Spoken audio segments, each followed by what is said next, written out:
দিছো অনলাইন এখন ঠিক আছে?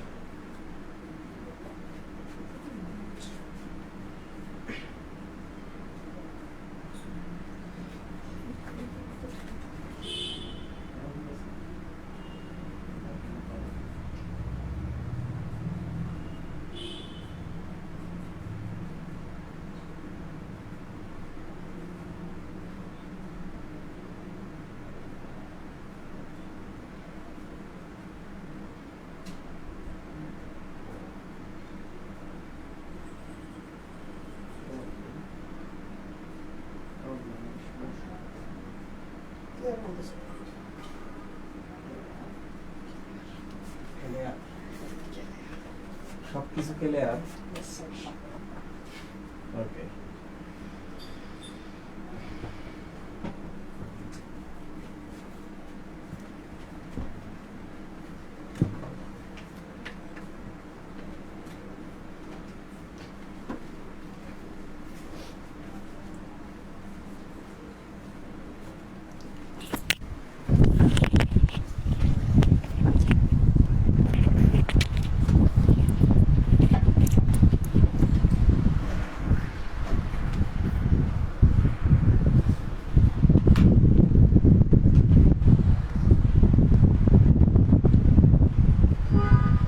আসসালামু আলাইকুম। এখন কি সব কিছু ক্লিয়ার দেখা যাচ্ছে? পুরো বোর্ড দেখা যাচ্ছে? এতক্ষণ ধরে যারা শুধুমাত্র আমার মাথা দেখেছো তারা সৌভাগ্যবান যে আমার মাথা দেখতে পাইছো, আর যারা পুরো বোর্ড দেখতে পাইছো তারা আরও অনেক বেশি সৌভাগ্যবান, কারা পুরো বোর্ড দেখতে পাচ্ছ।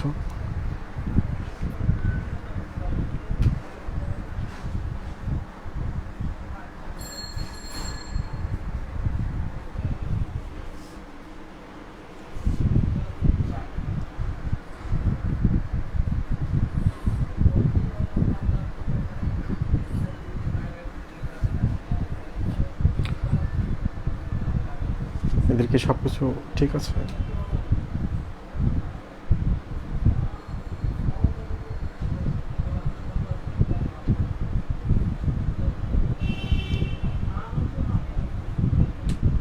স্যার এটা কি এই চ্যাপ্টারের লাস্ট ক্লাস? তার আগে আমি বলে রাখি যে একজন কিছুক্ষণ আগে বলেছিল যে যদি কখনো রক্তচাপ কমে যায় অ্যাক্সিডেন্ট ছাড়া, তখন কি এই যে পরে আমি যে অংশটুকু আলোচনা করলাম আয়তন ব্যারো রিসেপ্টর বা নিম্নচাপ ব্যারো রিসেপ্টর, এরা কি কাজ করবে?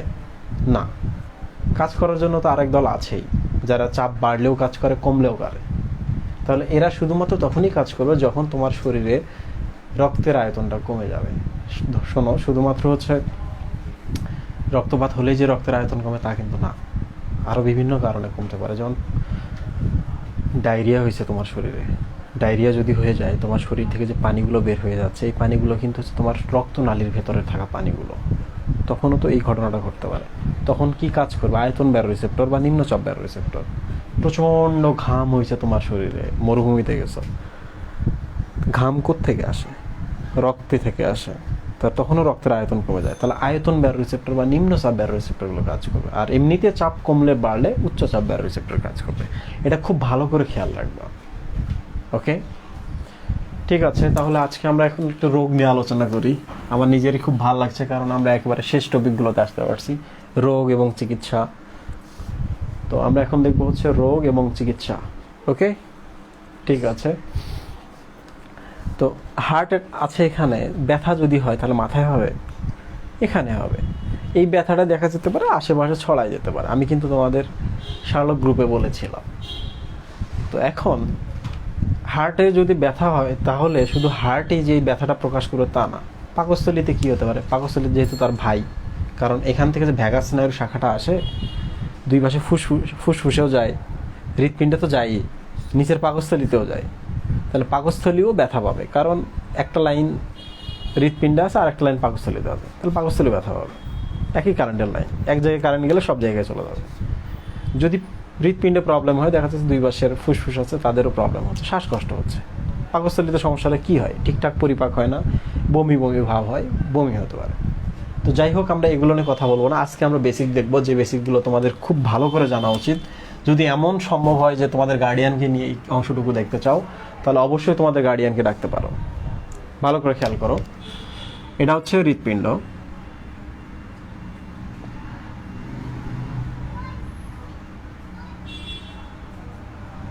একটা হৃৎপিণ্ড কতবার আটতে হচ্ছে।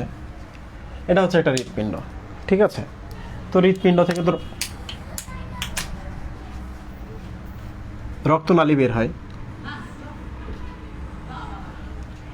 এটা হচ্ছে অ্যাওর্টা। আমি সেদিন বলেছিলাম যে অ্যাওর্টা থেকে কিছু রক্তনালী বের হয়ে করে কি, হৃৎপিণ্ডের গায়ে এরকম করে কিছু শাখা প্রশাখা তৈরি করে গায়ের মধ্যে রক্ত পাঠায়। ওকে, মহিবুল্লাহ এই পর্যন্ত ক্লিয়ার?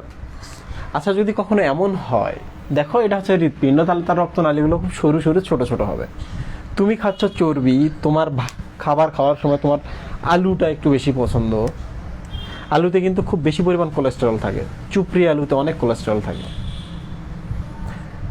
তুমি খাচ্ছ বিরিয়ানি বা তুমি খাচ্ছ কোনো একটা হচ্ছে তেহারি, তেহারিতে তো এমনি চর্বির মধ্যে ডুবানো থাকে, এগুলা তুলে তুলে তোমাকে রাইসগুলো দেয়। আবার আলুটা তোমার পছন্দ, আলুটা খাচ্ছ, একটু তেল জিনিস থাকলে তোমার ভালো লাগে, একটু মাখন বাটার হলে তোমার খুবই ভালো লাগে, বা তোমার একটু চিজটা ভালো লাগে। তো এই জিনিসগুলো কি কোলেস্টেরল, ফ্যাটি অ্যাসিড, বা এই জিনিসগুলো হচ্ছে চর্বি, লিপিড। তাহলে এই জিনিসগুলো কি হয়, শেষ পর্যন্ত রক্তেই চলে যায়। তাহলে রক্তে এগুলো ভেসে বেড়ায়, ভেসে বেড়াতে বেড়াতে এরা কোন জায়গায় আটকে যায়, যে রাস্তাটা সরু সেখানে। তো এই রক্তনালী তো বড়, এখানে সমস্যা নেই, কিন্তু এই যে রক্তনালীগুলো কিন্তু সরু সরু, যেগুলো হৃৎপিণ্ডের দেয়ালে রক্ত সাপ্লাই দেয়। তো যদি কখনো এমন হয় যে এই দেয়ালের কোথাও একটু চর্বি আটকে গেল, একটু আটকে গেল, তাহলে এইটা দেখে দেখা যাবে যে তোমার শরীরে আরো অনেক কিছু আছে যেগুলো এখানে আটকে যায়, চারপাশে জালের মতো তৈরি হয়, হয়ে ধীরে ধীরে ধীরে ধীরে পুরো রাস্তাটা ব্লক করে দেয়। তাহলে এই পাশ থেকে রক্ত আর এখানে যেতে পারে না। তো এইদিকে যে কোষগুলো আছে, তাহলে এই জায়গা বন্ধ হয়ে গেল, দেখো এই রক্তনালীটা কোথায় যাচ্ছে, এই জায়গায় যাচ্ছে বা এই জায়গায় যাচ্ছে। তাহলে এই জায়গার যে কোষগুলো আছে, এই কোষগুলো তখন কি হয়, রক্তের অভাবে, রক্তের মধ্যে অক্সিজেন এবং পুষ্টি আসে, অক্সিজেন এবং পুষ্টির অভাবে কি হয়, না খেয়ে থাকে। অক্সিজেন যদি আসা বন্ধ হয়ে যায়, আমরা যেমন মারা যাই, মরে গিয়ে পচে যাই, ঠিক তেমনি কোষগুলো মরে গিয়ে পচে যায়। তো এইটাই হচ্ছে হৃৎপিণ্ডের একটা খুব ভয়াবহ রোগ। যদি এটা দীর্ঘ সময় হয়, খুব বড় আকারে হয়, এটার নাম হার্ট অ্যাটাক। যদি অল্প আকারে হয়, এটাকে বলা হচ্ছে অ্যানজাইনা। অ্যানজাইনা, অ্যানজিও মানে কিন্তু রক্তনালী, অ্যানজিও মানে হচ্ছে রক্তনালী। তাহলে এখনই তোমাকে আমি আরেকটা জিনিস শিখিয়ে দিই তোমাদের, সেটা হলো এই রক্তনালীগুলো ঠিক আছে কিনা, এনজিওগুলো ঠিক আছে কিনা দেখার জন্য আমরা যে টেস্টটা করি তার নামই হচ্ছে এনজিওগ্রাম। পায়ের রক্তনালী দেখার জন্য যদি করি তাহলে আমরা লিখি এনজিওগ্রাম অফ ফুট। রক্তনালীগুলো যদি করি তাহলে আমরা লিখে দিই করোনারি এনজিওগ্রাম, বা হৃৎপিণ্ডের রক্তনালীর এনজিওগ্রাম করে নিয়ে এসো। বোঝা গেল? মুহিব, বুঝতে পারছো? আচ্ছা, তো এখন আমরা বেসিক কিছু জিনিস শিখি। এই যে এখানে যে জিনিসটা দেখতে পাচ্ছ, এখানে চর্বি আছে বা অন্য জিনিস আছে, ক্যালসিয়াম জমা হয়ে এটা ধীরে ধীরে শক্ত হয়ে যায়। তো এটা প্রথমে আটার দলার মতো হয়, আটার দলাটাকে বলা হয় অ্যাথেরোমা। আটার দলা, আটার দলার মতো আর কি, অ্যাথেরোমা। তো অ্যাথেরোমাটা যদি শক্ত হয়ে যায় তখন ওই জিনিসটাকে বলে স্ক্লেরোসিস। স্ক্লেরোসিস, এই যে অসিস মানে প্রক্রিয়া, শক্ত বা হার্ড হয়ে যাওয়ার প্রক্রিয়া, হার্ডেনিং। তাহলে আটার দলা হয়ে ওই জিনিসটা আবার যে শক্ত হয়ে যায়, তাহলে আমরা বলতে পারি অ্যাথেরোমা স্ক্লেরোসিস। একসাথে বললাম, তাহলে পুরোটার নামই হচ্ছে অ্যাথেরো স্ক্লেরোসিস। ঠিক আছে, অ্যাথেরো স্ক্লেরোসিস। তাহলে প্রশ্ন আসতে পারে হোয়াট ইজ অ্যাথেরো স্ক্লেরোসিস। তাহলে তোমরা লিখবা, যদি কখনো কোনো রক্তনালীর ভেতরে চর্বি, ফ্যাটি অ্যাসিড, কোলেস্টেরল এগুলো যে জমে ধীরে ধীরে শক্ত হয়ে যায়, সেটির নাম হচ্ছে অ্যাথেরোমা। যেটি জমে সেটি হচ্ছে অ্যাথেরোমা। শক্ত হয়ে গেলে ওই জিনিসটাকে বলবো আমরা অ্যাথেরোস্ক্লেরোসিস। ঠিক আছে, যদি আর্টারিতে বা ধমনীতে এটা হয় তখন অ্যাথেরোস্ক্লেরোসিসকে আমরা কিন্তু বলতে পারি আর্টারিও স্ক্লেরোসিস। বোঝা গেল? আর্টারিও স্ক্লেরোসিস মানে আর্টারিতে স্ক্লেরোসিস হয়েছে, শক্ত হয়ে গেছে। তোমাদের তো আমি একটা গল্প এর আগে বলেছি, যারা পুরান স্টুডেন্ট আছে তারা জানো যে স্ক্লেরোসিস বলে বা সিস্টেমিক স্ক্লেরোসিস বলে একটা রোগ আছে মেডিকেলে। শরীরটা অনেক শক্ত হয়ে যায়, সিমেন্টের মতো শক্ত হয়ে যায়, এই মানুষগুলো পরে মারা যায়। যদি চোখের পাতা সিমেন্টের মতো শক্ত হয়ে যায়, সে আর চোখের পাতা ফেলতে পারবে না, তুলতে পারবে না, স্থির। হাত পা যে শক্ত হয়ে যায়, দেখো সে কিন্তু আর হাতটা তুলে বোতাম লাগাইতে পারবে না। এগুলোতে যদি আমরা হাত দিয়ে দেখবো আমরা এরকম শক্ত হয়ে গেছে। এটা একটা খুব ভয়াবহ রোগ। ওটাকে বলে সিস্টেমিক স্ক্লেরোসিস, মানে সারা শরীরে যত তন্ত্র আছে সবগুলোই, একটা হৃৎপিণ্ডও শক্ত হয়ে যায়, সংকোচন প্রসারণ করতে পারবে আর মারা যাবে না, সে মারা যাবে। চোখের পাতা, এই যে চোখ আর খুলতে পারবে না, ধীরে ধীরে চোখের পানি থাকবে না, শুকায় যাবে, ধুলাবালি পড়বে, তুমি কিছু করতে পারবে না। চোখের পাতা মাঝে মাঝে কিন্তু ধুলাবালিটাকে সরাই দেয়, পানিটা ভেজা রাখে। তাহলে স্ক্লেরোসিস হয়ে গেলে তার চোখটা নষ্ট হয়ে যাবে। তো খুব বিপজ্জনক একটা। আমি আমার লাইফে একটা রুগী দেখেছিলাম আমাদের হসপিটালে। এগুলো খুব রেয়ার রুগী। তো যারা সরকারি মেডিকেলে চান্স পাবা, সরকারি মেডিকেলে চান্স পাও, তারা আসলে সৌভাগ্যবান, কারণ এই ধরনের রুগীগুলা বেসরকারিতে পাওয়া একটু টাফ। কারণ বেসরকারিতে যারা যায় তারা বেশিরভাগ টাকাওয়ালা এবং ওই যে হার্ট অ্যাটাক, স্ট্রোক এগুলো নিয়ে যায়। কিন্তু পায়ে পচন, মাথাতে বিশাল এক টিউমার বা রেয়ার ডিজিজগুলো নিয়ে দরিদ্র মানুষরা কোথায় যাবে? সরকারি হাসপাতালে। তাহলে সরকারি হাসপাতালে যে ডাক্তার হতে পারো, এটা তোমার জন্য খুব সৌভাগ্যজনক একটা ব্যাপার, কারণ তুমি এখানে সব ধরনের রোগী পাবা। তো যাই হোক, আমি এখানে আসলে কোনো ক্রিয়েট করতে চাচ্ছি না দুইটার মধ্যে ডিফারেন্স। যার যেটা ভালো লাগে, যার ভাগ্যে যা লেখা আছে সেটা তো ঘটবেই। তাহলে আমি অ্যাথেরোস্ক্লেরোসিস দেখিয়েছি, এখন আমি দেখাবো যে, দেখো এই জিনিসটা যদি ঘটে, ধীরে ধীরে বন্ধ হয়ে যায় এই জায়গাটা, তো এখানকার কোষগুলা, এই কোষগুলা ধীরে ধীরে অক্সিজেনের অভাবে ভোগে। অভাবে, আমি নিচের দিকে তীর চিহ্ন দিলাম, তার মানে নিম্ন বা কম বা অভাব। তখন এই ব্যাপারটাকে বলে ইস্কেমিয়া। ইস্কেমিয়া, বোঝা গেল? তো ইস্কেমিয়া আসলে ইস্ক বা প্রেম থেকে আসেনি, তবে একটা মিল আছে, সেটা হলো প্রেমেও ব্যথা হয়, ইস্কেমিয়াতেও কিন্তু বুকে ব্যথা হয়। মই বুঝতে পারলা? তুমি ভালো চা বানাও, তুমি বিয়ে করো। আচ্ছা, একটু ভালো করে খেয়াল করো তো, এই রোগটা কার? হৃৎপিণ্ডের, তাই না? তাহলে কার্ডিয়াক মানে হৃৎপিণ্ড, হৃৎপিণ্ডের রক্তনালীতে এই ঘটনাটা ঘটতেছে। তাহলে ভেসেল মানে হচ্ছে রক্তনালী, তাহলে ভাস্কুলার মানে হচ্ছে রক্তনালী। তাহলে হৃৎপিণ্ডের রক্তনালীর রোগকে আমরা কি বলবো? কার্ডিওভাস্কুলার রোগ বা কার্ডিওভাস্কুলার ডিজিজ। ডিজিজ মানে কি? তোমাদের মাঝে মাঝে মনে হয় ডিজিজ মানে কি? দেখো, ডিজ মানে খারাপ, ইজ মানে হচ্ছে ইজি বা ভালো অবস্থা বা স্বাভাবিক অবস্থা। ইজ মানে হচ্ছে স্বাভাবিক অবস্থাটা এখন খারাপ, বোঝা গেল? তাহলে ডিজিজ মানে স্বাভাবিক অবস্থা এখন ভালো নয়, খারাপ, এটাকে আমরা রোগ বলি। তাহলে আমাদের কার্ডিওভাস্কুলার রোগ কথাটার মিনিং বুঝলাম আমরা। এটাই হচ্ছে করোনারি হৃদরোগ। কারণ তোমরা তো জানোই যে করোনারি মানে হচ্ছে হৃৎপিণ্ড সম্বন্ধীয়, রাইট? হৃৎপিণ্ডের যদি রক্তনালীর সমস্যা হয়, কার্ডিওভাস্কুলার ডিজিজ, ওইটাকে আমরা বলি করোনারি হৃদরোগ। তাহলে কোনো হসপিটালে গিয়ে যদি দেখো করোনারি কেয়ার ইউনিট লেখা আছে, CCU, বা ওইটার নাম হচ্ছে কার্ডিও কেয়ার ইউনিট, একই জিনিস। তাহলে হসপিটালে গিয়ে রুম চেনার জিনিসটাও কিন্তু আজকে তোমরা ক্লাসে শিখতে পারলা। ইস্কেমিয়া তো শিখে ফেললা, যে অক্সিজেনের অভাবে যে টিস্যুরা ভুগছে, এটাই হচ্ছে ইস্কেমিয়া। অ্যাথেরোস্ক্লেরোসিস তোমাদের পড়িয়েছি। তাহলে আজকে আমরা দেখবো হচ্ছে অ্যানজাইনা এবং MI। তাহলে অ্যানজাইনাটা হচ্ছে প্রথম অবস্থা, যখন রক্তনালীটা পুরোপুরি দেখো ব্লক হয় নাই, কিছু কিছু যাচ্ছে, এরা রক্ত পাচ্ছে, অক্সিজেন পাচ্ছে, কিন্তু পর্যাপ্ত পাচ্ছে না, এটাই হচ্ছে অ্যানজাইনা। যদি কখনো এমন হয় পুরোপুরি বন্ধ হয়ে যায়, তখন এটাকে বলবো MI বা হার্ট অ্যাটাক। বোঝা গেল?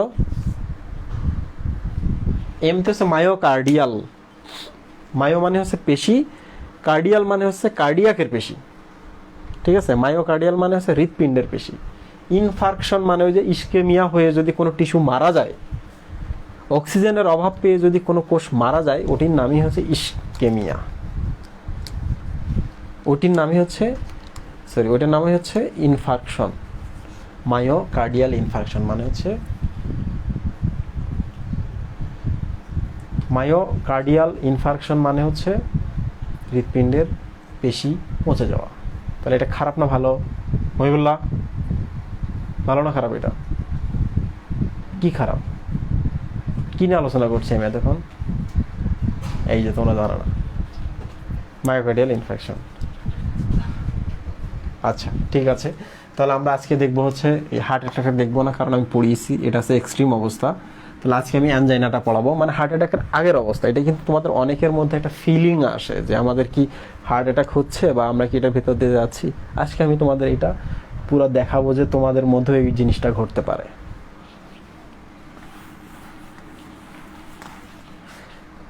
তাহলে যদি অ্যানজাইনা আমার বাংলা অর্থ লেখা আছে আবার বুকে ব্যথা। তাহলে আমি একটা ছবি অ্যাড করি। এটা হচ্ছে মানুষ, এটা হচ্ছে মানুষ,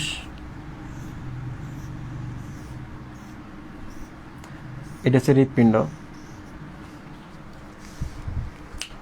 মহিলা বোঝা যায়। এই যে নিচে এখানে থাকে হচ্ছে পাকস্থলী, এই পাশে থাকে হচ্ছে ফুসফুস, এই পাশে থাকে হচ্ছে ফুসফুস। আশা করি সবাই বুঝতে পেরেছ। এখন আমি দেখাবো যে রক্তনালীটা যদি পুরোপুরি ব্লক না হয় কিন্তু পর্যাপ্ত কিন্তু পুরোপুরি খোলা তো না, তাহলে রক্তনালীতে ঠিকঠাক রক্ত আসবে না, যথেষ্ট পরিমাণ অক্সিজেন আমার কোষগুলো পাবে না। তাহলে ওই সময় কোষগুলো কি হবে, অক্সিজেনের অভাবে কান্নাকাটি করবে, মানে একটু মরে যাওয়ার মতো দশা তৈরি হবে, তখন ব্যথা হয়। ঠিক আছে, বুকে ব্যথা হয়, এটির নামই হচ্ছে অ্যানজাইনা। কিছুক্ষণ পর আবার ঠিক হয়ে যায়, তুমি যদি স্থির হও তখন ঠিক হয়ে যাবে। প্রিয় স্টুডেন্ট, তোমাদের আমি একটা প্রশ্ন করি, তোমরা আনসার করবা। সেটা হচ্ছে রক্তনালীটা পুরোপুরি ব্লক নয় কিন্তু পর্যাপ্ত অক্সিজেন আসছে না হৃৎপিণ্ডে, কারণ পুরোপুরি খোলা না। ব্লক কিন্তু অল্প একটু ফাঁকা আছে, ওইটাতে রক্ত আসতেছে, পর্যাপ্ত আসছে না, বুকে ব্যথা হচ্ছে। তুমি এখন এক্সারসাইজ করছো, তোমার ব্যথা বাড়ছে, তুমি এখন চুপচাপ আছো, তোমার ব্যথা কমছে। কেন এটা ঘটতেছে তোমরা একটু বলো তো কমেন্টে। কেন আমরা তখন হাঁটাহাঁটি বেশি করলে ব্যথা বাড়বে, কেন চুপ করে থাকলে ব্যথাটা কমে যাবে, ঠিক হয়ে যাবে? কমেন্টে একটু বলো।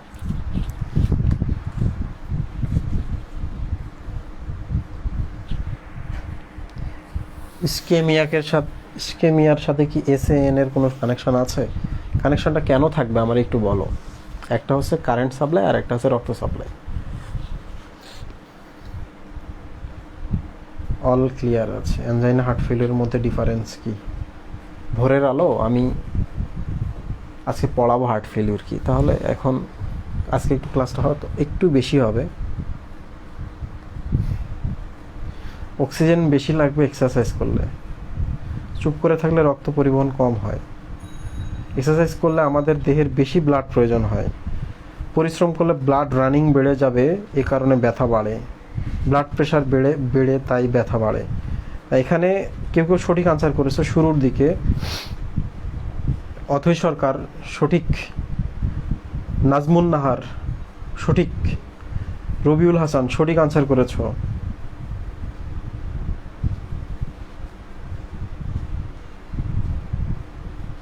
তাসনুবা রহমান সঠিক আনসার করেছ।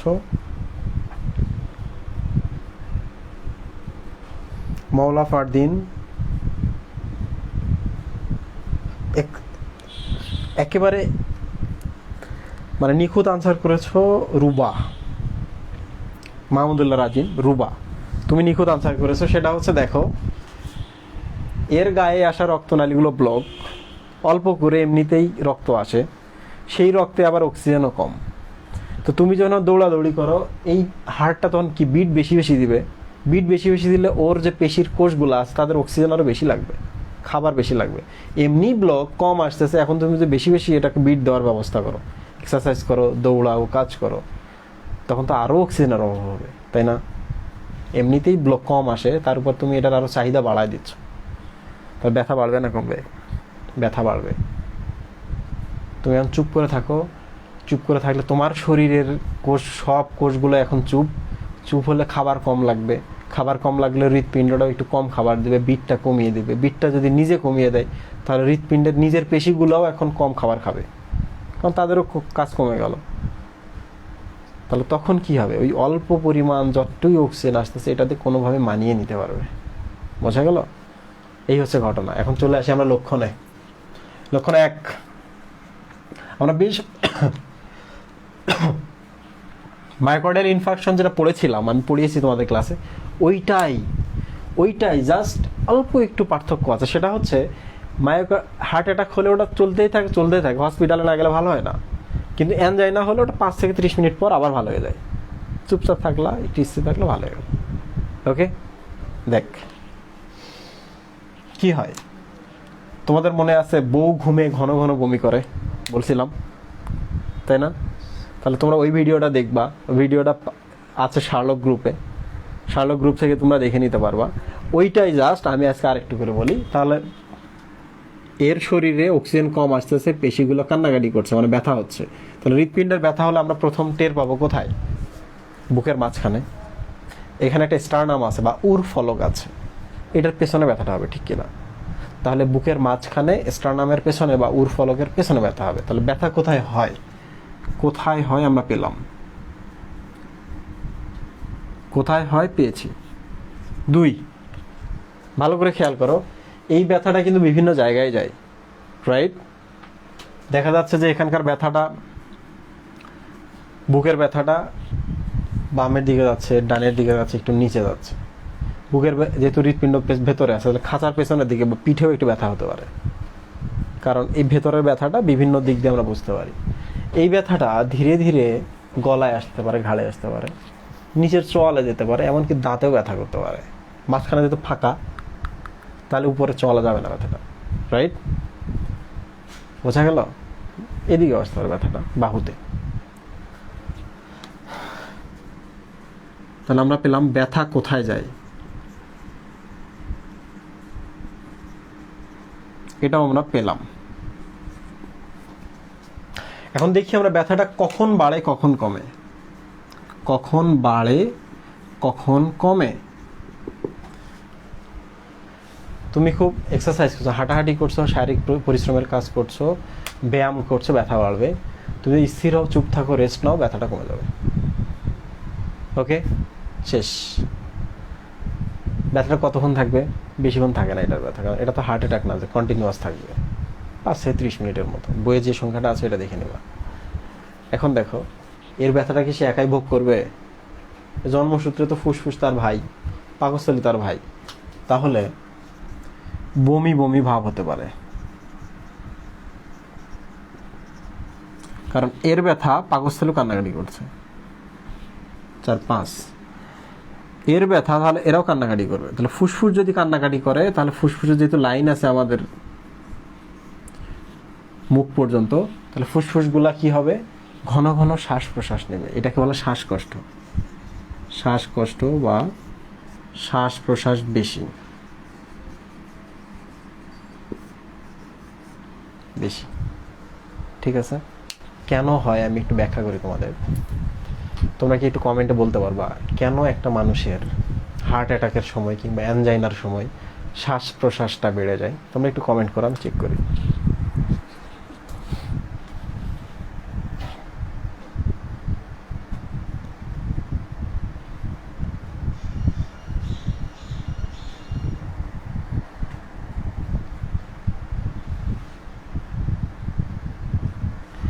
রুবা কই পাবা না, রুবা হচ্ছে আমার খুব পুরান একজন স্টুডেন্ট।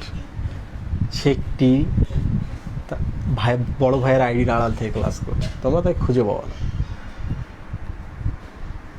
শার্লক এক্সামের গিফট এখনো পেলাম না। আমার সামনে 2জন রেজাল্ট সেকশনের বসে আছে, এরা 2জন প্রত্যেক দিন আমারে বলে ভাই পাঠাইছি, পাঠাচ্ছি, এরা একদিনও পাঠায় না। আজকে আমি লাইভে বললাম তোমরা যদি আগামীকালকে দিনে যদি না পাঠাও, তোমাদের 3 দিনের ফাঁসি দেওয়া হবে। এটা যে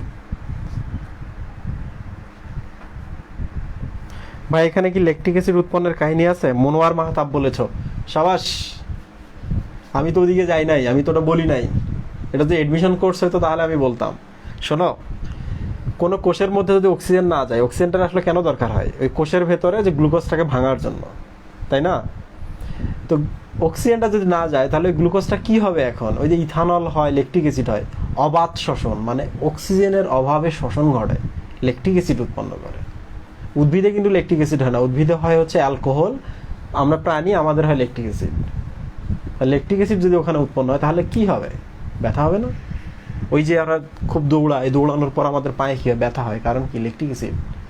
পর্যাপ্ত পরিমাণ আমরা অক্সিজেন সাপ্লাই দিতে পারি না। চুপচাপ থাকো, আবার ধীরে ধীরে ঠিক হয়ে যাবে।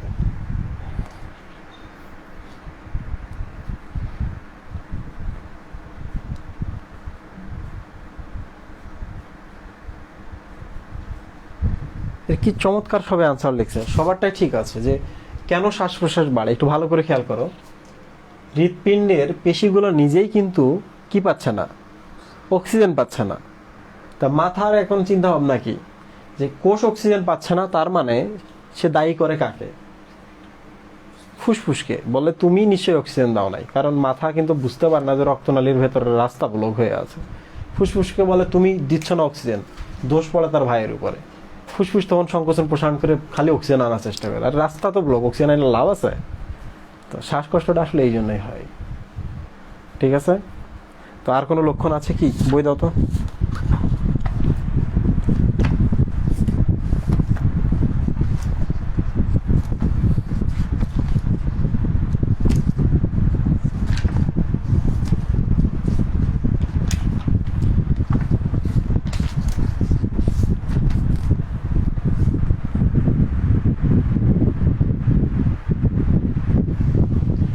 আচ্ছা, আর একটা লক্ষণ বলা আছে যে ব্যথাটা কোত্থেকে আসে এটা আসলে বোঝা যায় না।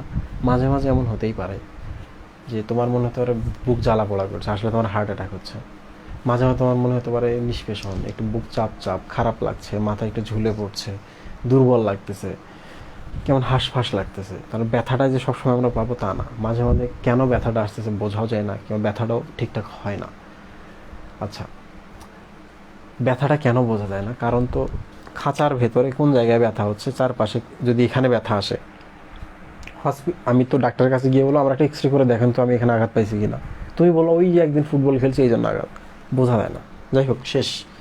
তখন হার্ট অ্যাটাকের ক্ষেত্রে এই ঘটনাটা কি ঘটে, যে রাস্তা পুরোপুরি ব্লক। কোথায় হয় আমি বলছি, কোথায় কোথায় যায় এটাও বলছি, কখন বাড়ে কখন কমে এইটা আসলে থাকে না। কারণ বাড়া কমার আর বিষয় না, এটা চলতেই থাকে 5 থেকে 30 মিনিটের কোনো বিষয় না, ব্যথাটা চলতেই থাকে। বুকটা আড়ষ্ট, মনে হয় একেবারে উপরে পাথর পড়ে গেছে আছে। এইটা অনেকক্ষণ চলে, একটু ভালো হয় আবার চলে, মানে হতেই পারে, বাট ভালো হয় না। বমি বমি ভাবের পাশে লিখবা বমি হয়। শ্বাসকষ্ট তো শ্বাসকষ্টই। ঘুম হয় না, এইরকম মানুষ ঘুমাইতে পারবে না। তাহলে তোমরা বুঝতে পারছো হার্ট অ্যাটাকের ক্ষেত্রে কি হয়। জাস্ট অ্যানজাইনাটার এক্সট্রিম অবস্থা হচ্ছে হার্ট অ্যাটাক। শেষ।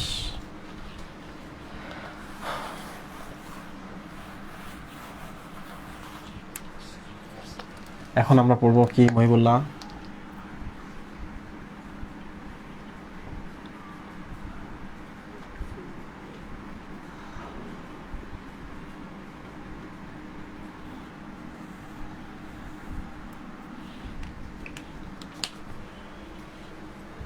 আমরা হার্ট ফেইলিউর শুরু করার আগে 2টা প্রশ্ন করব। 1 নম্বর হচ্ছে হার্ট যদি ফেইল করে তাহলে 1 নম্বর প্রশ্ন, হার্টবিট কি আমরা আর পাবো? হার্ট যদি ফেইল করে, মুহিব বলো তো, হার্টটা ফেইল করছে, হার্টবিট পাবো আর? এই দেখ, মুহিবুল্লাহ বলে বেশি বেশি পাবো হার্টবিট, এই ভাষায় মুহিব বলে যে আমরা হার্টবিট পাবো না।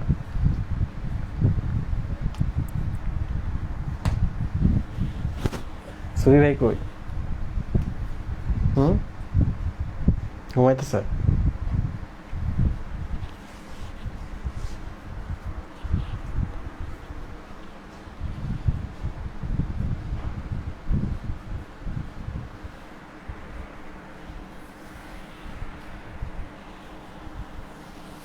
আড়ষ্ট ভাব কি? এইরকম একটা ভাব, একটা মনে হচ্ছে যেন সবকিছু চেপে আসতেছে, বোঝো নাই? পাবো একজন লিখেছে, না পাবো না, পাবো।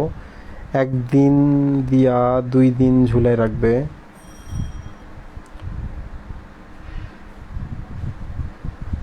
দীপ দাস, আমি তোমার আসলে কমেন্টটা বুঝতে পারিনি। 1 দিন দিয়া 2 দিন ঝুলাই রাখবে কি জিনিস এটা একটু বলো। পাবো না, হার্টবিট পাবো না, পাবো না, পাবো পাবো না, না পাবো না, পাবো না, না পাবো, হার্টবিট কম পাবো। কি অস্থির একটা গান হয়ে গেছে, একটা মিউজিক হয়ে গেছে। দেখো, হার্ট ফেলিউর মানে হচ্ছে হার্টবিট শুধু পাবো এমনই নয়, বরং বেশি বেশি পাবো, বেশি বেশি পাবো হার্টবিট। ঠিক আছে, তোমাদের এতদিন পর্যন্ত যা ছিল মাথায় সব ভুলা যাও।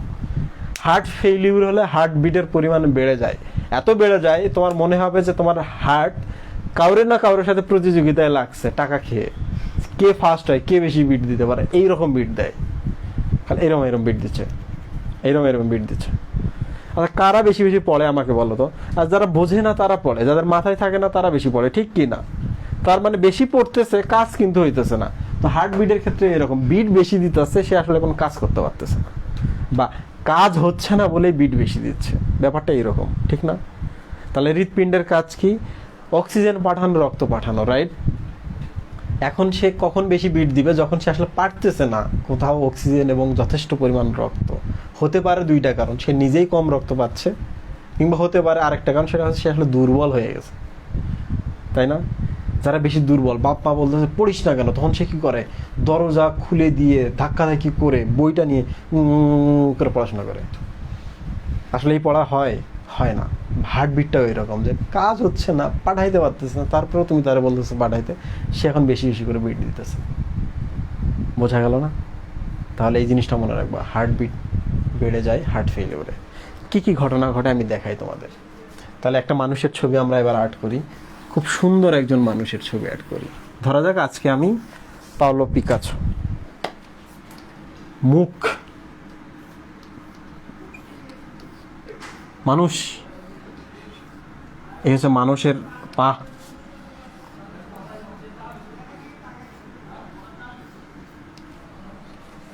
বোঝা গেল? দাশুর মতো হয়ে গেছে ছবিটা, পাগলা দাশু। তো এই হচ্ছে একটা মানুষ, তার কয়টি হার্ট আছে? একটি হার্ট আছে। কোনো কারণে হার্টটি কি করতে পারছে না, ভালো করে খেয়াল করো। হার্ট ফেলিওর দুটো কারণ হতে পারে, একটা হচ্ছে সে আসলে কম রক্ত পাচ্ছে, আর একটা হতে পারে সে আসলে দুর্বল, যে রক্ত পাইলেও পাঠাইতে পারছে না। দুইটা কারণ কিন্তু আমরা পেয়ে গেলাম। কেন হার্ট ফেলিওর হয় এটা কিন্তু ভিন্ন জিনিস। দুটো কারণে সাধারণত হার্ট ফেলিওরের সময় দুইটা আসলে বিষয় ঘটে। একটা হচ্ছে সে রক্ত কম পাচ্ছে, এই জন্য বেশি বিট দেওয়ার ট্রাই করতেছে, এই জন্য পাঠতেছে না এনাফ পরিমাণ পাঠাইতে। আর একটা হচ্ছে সে আসলে দুর্বল, ওর যতই রক্ত দাও না কেন পাঠাতেই পারবে না। তাহলে দুটো কারণ, হয় দুর্বল না হলে রক্ত কম পাচ্ছে, এক। তো এখন ধরা যাক সে ট্রাই করছে সারা শরীরে রক্ত পাঠাতে পারছে না। একটা সময় তার মন খারাপ হবে, রাগ হবে, রাগ হয়ে তার গাল ফুলে যাবে না? যাবে কিনা? তাহলে অনেক চেষ্টা করে যখন পড়ে ভালো করতে পারো না, তখন তুমি এরকম হয়ে যাও। মানে কি? গাল ফুলে ফেলছো। হার্ট ফেলিওরের হৃৎপিণ্ডটা বড় হয়। আচ্ছা এবার বলো তো, হৃৎপিণ্ডটা যদি বড় হয়, পেশি তো আগের গুলাই আছে, তাহলে আগের দেয়ালটা পুরু ছিল, এখন দেয়ালটা পাতলা হবে না আরো পুরু হবে? যতটুকু আটা দিয়ে, যতটুকু মাটি দিয়ে তুমি হৃৎপিণ্ডটা বানাইছিলা, অটটুকুই মাটি, অটটুকুই আটা বা অটটুকুই পেশি, এখন হৃৎপিণ্ডটা তুমি টেনে বড় করলা, তাহলে দেয়ালগুলো এখন পাতলা হলো না? ঠিক কিনা? তাহলে হৃৎপিণ্ডের দেয়ালগুলো তখন পাতলা হয়। এখন বলো তো, যখন পুরু ছিল তখন কিন্তু সে বিট দিয়ে কাজ করতে পারতো, এখন পাতলা হয়েছে, এখন কি কাজ করতে পারবে? পারবে না। তাই এখন তার কি যথেষ্ট শক্তি আছে? নাই। তাহলে এই হৃৎপিণ্ডের এখন যথেষ্ট শক্তি নাই, সে মাথায় বলো আর পায়ে বলো ঠিকঠাক এখন রক্ত পাঠাইতে পারছে না। এখন দেখো একটা জিনিস, সে যদি এখানকার রক্ত এখানে পাঠাতে না পারে, সে ঠিকঠাক খালি হচ্ছে না, তাহলে এখানকার রক্ত ঠিকঠাক হৃৎপিণ্ড আর ফিরবে না। তার গ্র্যাভিটির জন্য শরীরের রক্তগুলো কোথায় জমা হওয়া শুরু হবে? নিচের দিকে। হৃৎপিণ্ড তো যথেষ্ট রক্ত পাচ্ছে না বা পাঠাইতে পারছে না, এই জন্য সে রক্ত নিয়েও যেতে পারছে না। তাহলে ধীরে ধীরে রক্তগুলো দেখো এই যে এখান থেকে জমা হওয়া শুরু হবে, রক্তগুলো সেটেল ডাউন হয়েছে ধীরে ধীরে ধীরে ধীরে ধীরে ধীরে এই পর্যন্ত। বোঝা গেল? তাহলে লক্ষণগুলো দেখো, এক, এই যে পায়ের পাতাটা এখন কি হবে? ফুলে যাবে না পাতলা হবে? পায়ের পাতা ফুলে যাবে, পায়ের পাতা ফুলে যাবে। দুই, শুধু পায়ের পাতা কি, পায়ের সাথে গোড়ালি ফুলে যাবে, পায়ের নিম্নাংশ ফুলে যাবে, রাইট? তাহলে আমি এখানে শুধু পা লিখি যে পা ফুলে যাবে। তাহলে এখন বলো তো, পা মানে কি? শরীরের উপরের অংশ না নিচের অংশ? উপরের অংশ। তাহলে ঊর্ধ্বাঙ্গ ফুলে যাবে, সরি নিচের অংশ। পায়ের পাতায় উদর মানে পেট আর কি, তারপর যকৃৎ এই পর্যন্ত এগুলো ফুলে যায়। তাহলে কাউরে যদি দেখো এই থেকে নিচে ফোলা, তাহলে মানুষটা মোটা হয়েছে, বেশি বেশি খেয়ে সুখে আছে এমনটা না। কি হতে পারে, তার হার্ট ফেলিওর হচ্ছে। কম বয়সী মানুষের খুব হয়, বেশি বয়স 40-এর উপরে তাদের হতে পারে, তাদের হার্ট অ্যাটাকের কোনো হিস্ট্রি আছে বা কিছু একটা আছে। তবে মাঝে মাঝে হার্ট ফেলিওর দেখা যায়, যেমন শরীর থেকে যদি অনেক বেশি পরিমাণ রক্ত বের হয়ে যায়, রক্তপাত হয়ে যায়, তাহলে এক্ষেত্রেও হার্ট ফেলিওর হতে পারে। আবার তোমার শরীরে বেশি বেশি রক্ত দিছো, স্যালাইন বেশি বেশি দিছো, কোয়াকের কাছে গেছো, ভিলেজ ডাক্তারের কাছে, সে তোমার শরীরে 2-3 লিটার স্যালাইন লাগাই দিচ্ছে, তাহলে শরীরে পানির পরিমাণ বাড়লো না। তো ঠিকঠাক যদি বেশি বেশি যে পানি বা রক্ত যদি এর ভেতরে আসে, সে ঠিকঠাক সংকোচন পোষণ করতে পারবে না। তাহলে মুখের ভেতর বেশি খাবার দিলে খাওয়া যায় না, তো তখন এই এক ধরনের হার্ট ফেলিওর, এটাকে বলে কনজেস্টিভ কার্ডিয়াক ফেলিওর। বোঝা গেল? কনজেনিটাল হার্ট ফেলিওর আছে, আরও অনেক ব্যাপার স্যাপার আছে। তাহলে রক্ত বেশি হলেও হার্ট ফেলিওর হয়, রক্ত কমে গেলেও হার্ট ফেলিওর হয়, আগের রোগ থাকলেও হার্ট ফেলিওর হয়। প্রথম লক্ষণ কী ছিল? শরীরের নিচের দিকে পা, পায়ের পাতা, এগুলো। এখন আমার বলো তো, তোমরা সবাই বলবা যে পা ফুলে গেছে, এটা আমরা বুঝবো কিভাবে? কমেন্ট করো সবাই।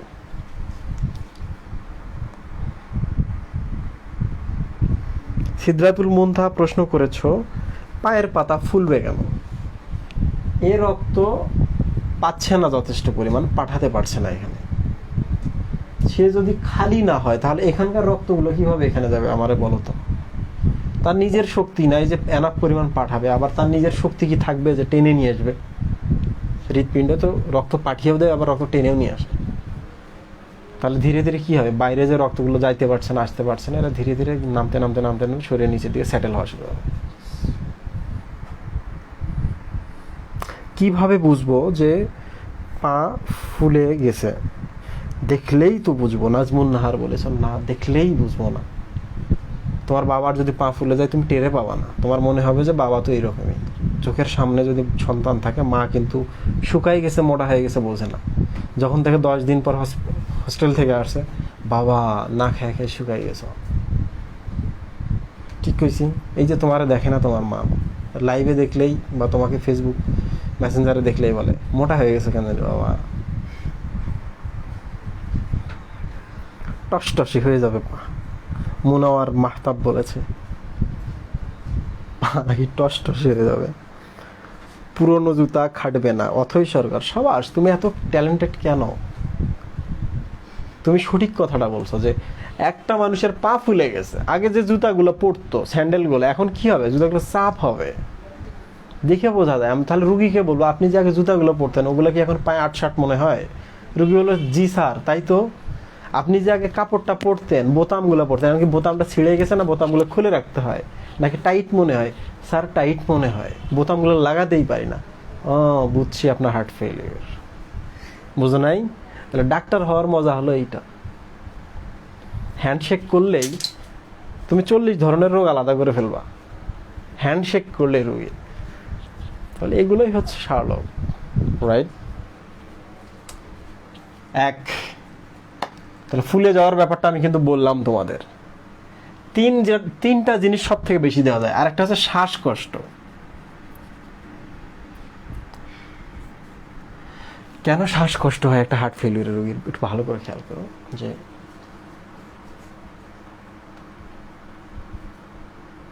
হৃৎপিণ্ড থেকে সারা শরীরে রক্ত পাঠাতে পারছে না, সারা শরীরের সবগুলো কোষই রক্তের অভাবে, মানে অক্সিজেনের অভাবে ভুগছে।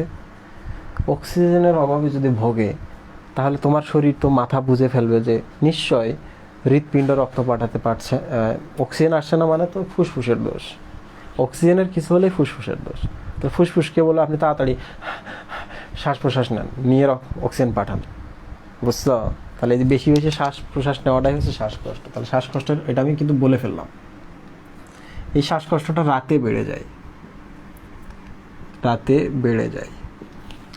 বইয়ে কিন্তু সুন্দর করে লেখা আছে, আমি জাস্ট ব্যাখ্যা বলতেছি। দেখো, মুখের পর শ্বাসনালী আমার হলো এটা, এখানে একটা ফুসফুস, এখানে একটা ফুসফুস। তো আমি যদি এরকম করে শুই, ভালো করে খেয়াল করো, তাহলে এটা কিন্তু এরকম ছিল আগে, এইরকম হয়ে গেল।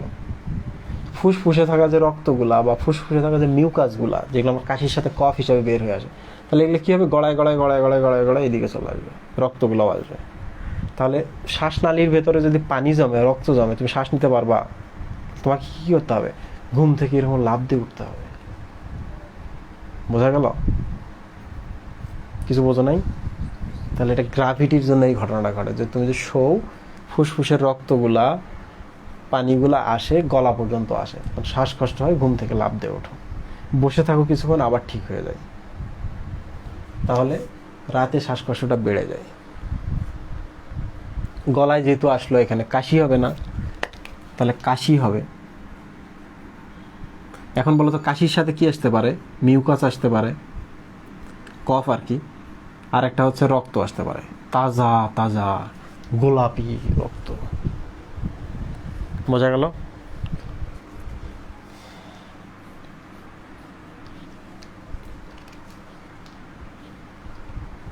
এখন আরেকটা হচ্ছে শারীরিক দুর্বলতা।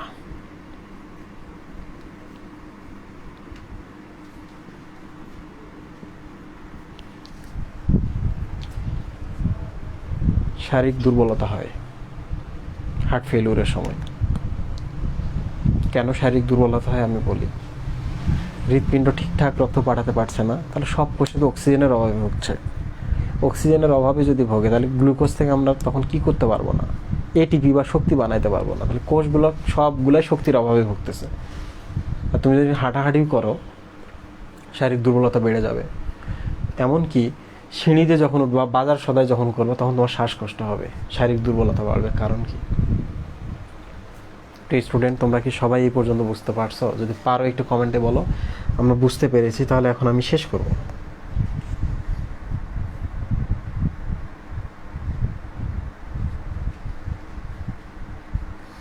গ্র্যাভিটি কি? দিনের বেলা ঘুমালে কি বাড়তে পারে না? আচ্ছা আচ্ছা, ওইটা তো আমি শেষ করি নাই। এরকম করে তুমি শুইছ, গড় গড় গড় করে আসতেছে গলার কাছে, লাইন বন্ধ, শ্বাসনালীটা তো সবসময় ফাঁকা রাখতে হবে, ঠিক কিনা? তো রাতে ঘুমাইছো, এটা হয়েছে। দিনে ঘুমাইলে হবে না? দিনে ঘুমাইলেও তো সেম হবে। তো রাত্রে যেহেতু আমরা ঘুমাই, এই জন্য আমি রাতের কথা বলেছি। এখন গ্র্যাভিটি কি, এটা যদি আমি তোমাদের বলা শুরু করি, তাহলে তো সমস্যা আছে। আমার তো ফিজিক্সের জন্য তোমাদের ফিজিক্সও পড়াইতে হবে, মাঝে মাঝে কেমিস্ট্রি পড়াই আমি, ধর্ম শিক্ষা, ইসলাম ধর্ম পড়াইতে হবে তোমাদের, আর অনেক কিছু পড়াইতে হবে। গ্র্যাভিটি কি? গ্র্যাভিটি একটু স্টাডি করে শিখে নাও। গ্র্যাভিটি কিছুই না, ওই যে আপেলের নিউটনটা বা নিউটনের আপেলটা গাছ থেকে পড়ছে, নিচে পড়ছে, এটাই হলো গ্র্যাভিটি। তরল তো সবসময় নিচের দিকে প্রবাহিত, তাহলে তুমি ঘুমাইছো, তাহলে এই জিনিসটা এদিকে আসতেছে, সব কিছু এদিকে আসে। তো যাই হোক, কেন কাশি হয়? আরে লাইনটা তো ব্লক, শ্বাসনালীটা ব্লক। শ্বাসনালী যে ব্লক হয়ে যায়, তোমার কাশি হবে না? কাশি হয়ে তোমার শ্বাসনালীটা ক্লিয়ার করে দেওয়ার চেষ্টা করবে।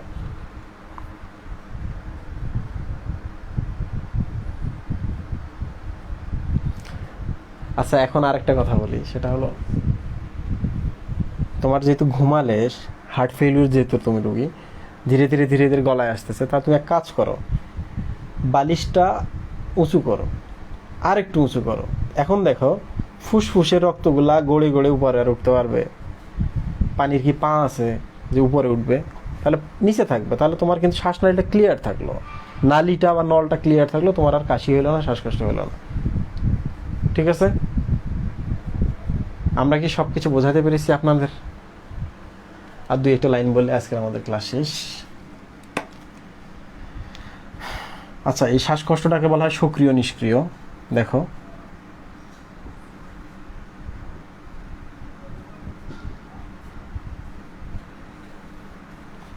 তোমাদের বইয়ে লেখা আছে যে সক্রিয় শ্বাসকষ্ট হয়, নিষ্ক্রিয় শ্বাসকষ্ট হয়। হঠাৎ সক্রিয় শ্বাসকষ্ট, সক্রিয় মানে হচ্ছে ক্রিয়া করতেছো, হাঁটাচলা করতেছো, বাজার করতেছো, সিঁড়িতে উঠতেছো, শ্বাসকষ্ট তখন বেশি বাড়বে, কারণ তখন তো শরীরের সব কাজ করে বেশি, ঠিক কিনা? সব বেশি কাজ করে, বেশি বেশি অক্সিজেনের দরকার, তখন হার্টবিট বেশি বেশি করা দরকার। কিন্তু হার্টবিট তো ঠিকঠাক হয় না, হার্ট তো ফেল করছে, যতই পড়ুক না কেন পাস তো করতে পারতেছে না। তাহলে তোমার সারা শরীরের সব কোষেই যখন যাবে না, তখন তোমার কি হবে? অক্সিজেন যখন যাবে না, তখন তোমার তো শ্বাস প্রশ্বাস বাড়বে, শ্বাসকষ্ট বাড়বে। নিষ্ক্রিয় কি? মাঝে মাঝে এমনও হয় যে তোমার হার্ট ফেলিউরটা এত খারাপ পর্যায়ে চলে গেছে, তখন তোমার শ্বাসকষ্ট হইতেছে, কিচ্ছু করতেছো না, শুয়ে আছো, সামান্য একটা বোতাম লাগাইতেছো বা একটা কলম নাড়তেছো, তখনও হচ্ছে। কারণ কি? তোমার হৃৎপিণ্ডটা এতটাই ফেল, এতটাই আদু ভাই যে হালকা নড়তেছো, তখন তো হালকা হলেও পেশিটা নড়তেছে, ঠিক কিনা? তখনও তো পেশিটার খাবার দরকার। এমনকি তুমি শুয়ে আছো তখনও তো তোমার পেশির খাবার দরকার। তুমি ঘুমিয়ে আছো তখনও তোমার পেশির খাবার দরকার। তার হৃৎপিণ্ডকে তো তখনও পাম্প করতে হয়। সে তো এতই খারাপ অবস্থা যে তখনও পাম্প করে পেশিগুলোতেও পাঠাইতে পারতেছে না অক্সিজেন। তাহলে তখন তো আরও শ্বাসকষ্ট তখনও হবে, ঠিক কিনা? তাহলে হার্ট ফেলিউর যদি খুব বেশি হয় তখন নিষ্ক্রিয় অবস্থায় বা চুপচাপ থাকলেও শ্বাসকষ্ট হয়। আর রাত্রেবেলা যদি ওই যে কাশি হয়, শ্বাসকষ্ট হয়, তো রাত্রেবেলা কি করবে? কয়টা বালিশে ঘুমাবে তারা? 2টা বালিশ বা 3টা বালিশ বা উঁচু বালিশ। তোমরা যে হসপিটালে যাও দেখবা হার্ট ফেলিউরের রুগীগুলা রাতে ঘুমাইতে পারে না। তারা করে কি, এরকম হেলান দিয়ে থাকে, বেডটা এরকম করা থাকে, হেলান দিয়ে বসে আছে। তাহলে এখন থেকে যদি সাবধান না হও, তোমাদের ফ্যামিলিতে যদি কাউরে হার্ট ফেলিউরের রুগী থাকে, হাই প্রেশারের রুগী থাকে, তাদেরকে সাবধান করো। মানে এমন একটা সময় চলে আসবে যদি হার্ট ফেলিউর হয়ে যায়, সে শুয়ে যে ঘুমাবে এটাও পারবে না সারা জীবন। বোঝা গেল? ওকে, আর কোন লক্ষণ বাকি আছে?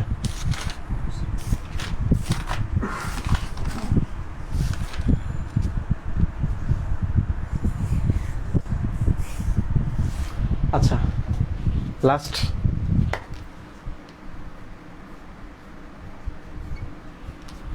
সেটা হলো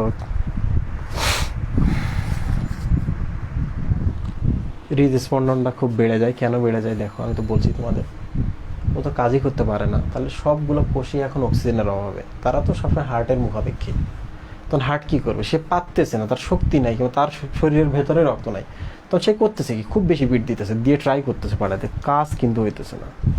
হৃদস্পন্দনটা বেড়ে যায়। এক শেষ লাস্ট যেটা, সেটা হলো সে যদি পায়ের পাতায় রক্ত না পাঠাইতে পারে, মাথায় পাঠাইতে পারবে? মাথা তো আর উল্টা দিকে, গ্রাভিটির এগেনস্টে রক্ত পাঠাইতে হয়, বিরুদ্ধে। তখন আরও তো বেশি শ্রম দেওয়ার কথা। তাহলে মাথাও ঠিকঠাক রক্ত পাবে না।